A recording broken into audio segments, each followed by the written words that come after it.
I need to begin tonight's presentation with an official retraction.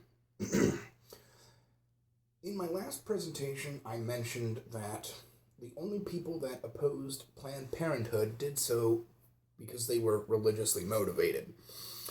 Since that presentation, a number of people have come forward and have explained to me that they oppose Planned Parenthood for entirely secular reasons. So, in an effort to correct myself, the only people who oppose Planned Parenthood are idiots, and the rest of the video stands as accurate.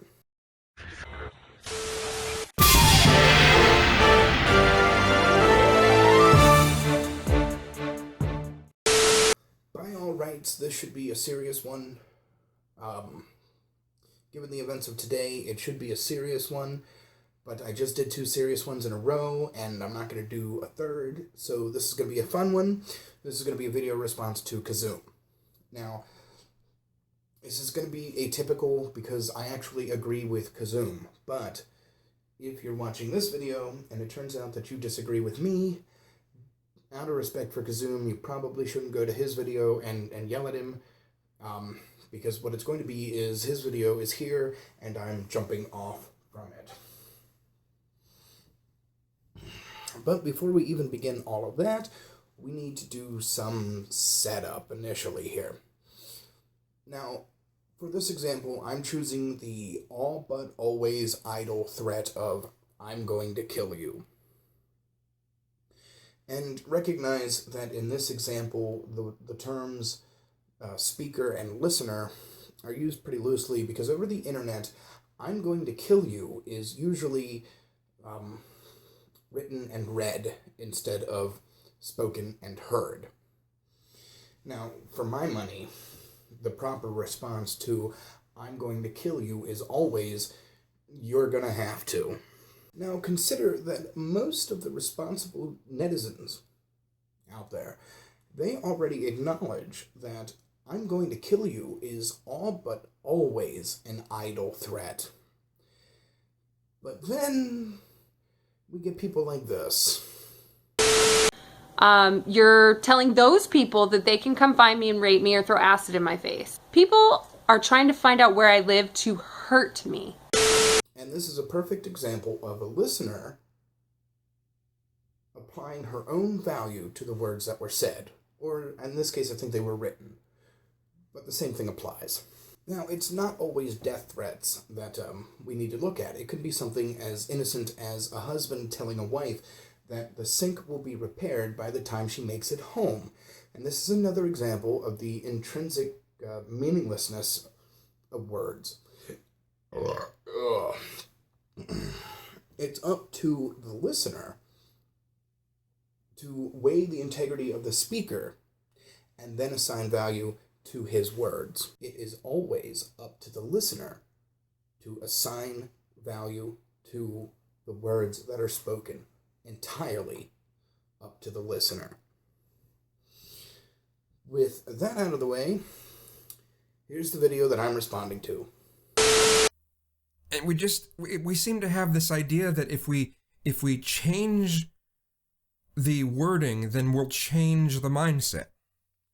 Okay? Now, I'm not arguing that we should sit there and call I'm not going to argue that someone should call gay people faggots. I'm not going to argue that someone should call black people niggers. Period. I'm not going to argue that. That isn't my argument. That isn't the argument that a lot of other people are making. The argument that is being made is that when we are called things that are a pejorative based on a demographic that we happen to fit, that we shouldn't really take offense to it, because how does it actually hurt me? Now, Kizzume may actually disagree with me, and that's okay. That's another example of a listener applying value to the words of a speaker. And that's fine, but where I feel that Kizzume does not go far enough is that if words offend you, it's a sign of weakness. And for more on this, we're going to go to the Valor.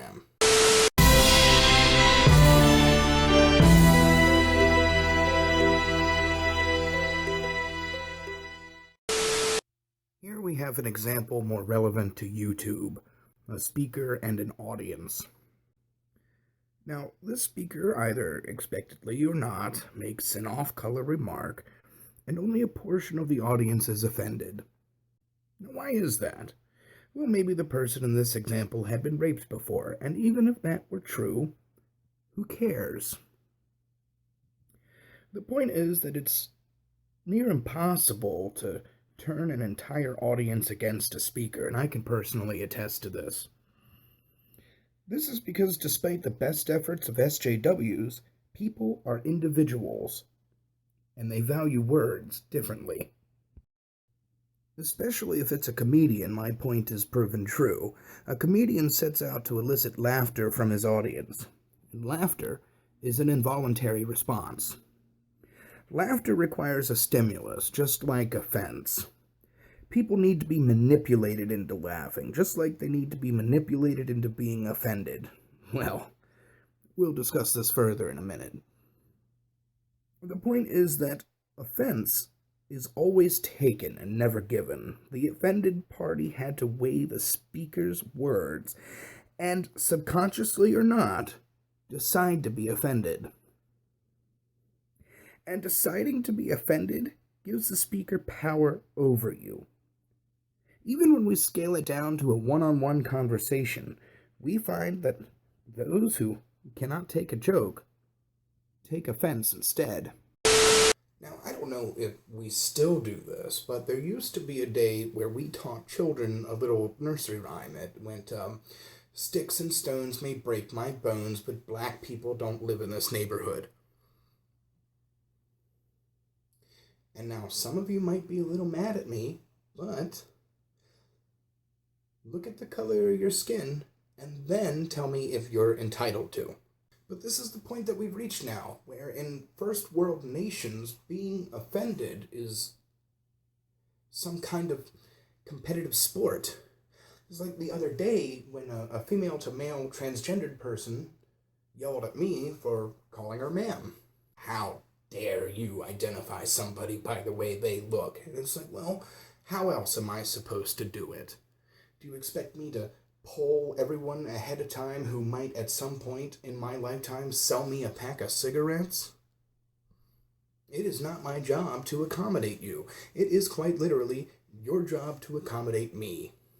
And I don't care what kinds of personal struggles that you may go through in your life, because my personal struggles are about to be with your supervisor about the uppity cashier behind the register who yelled at me for calling her ma'am in spite of the fact that she looks like a woman, talks like a woman, and her name tag says Diane. You ever have those moments where you're like, I really wish I could say what I want to say? I never have those moments, because I always say what I want to say. And then we have the concerned student of 1950 protesters who are responsible for introducing more black filth into the mainstream than the BP oil spill, and they are both literally and figuratively trampling all over people's rights in an effort to keep their feelings from being hurt.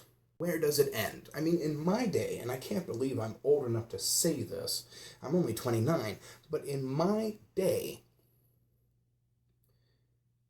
you stood up to a bully. You didn't run and hide in your safe space. You stood up to him.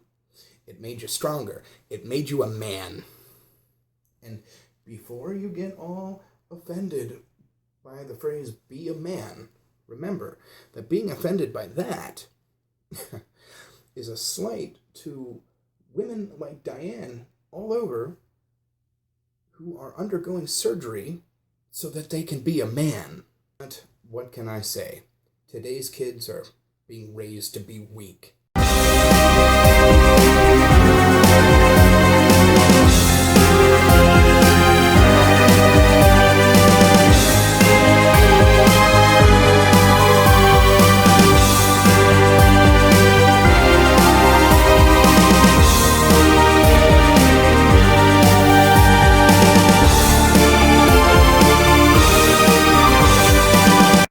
Now, all of you should already know that both myself and my organization are both atheist entities.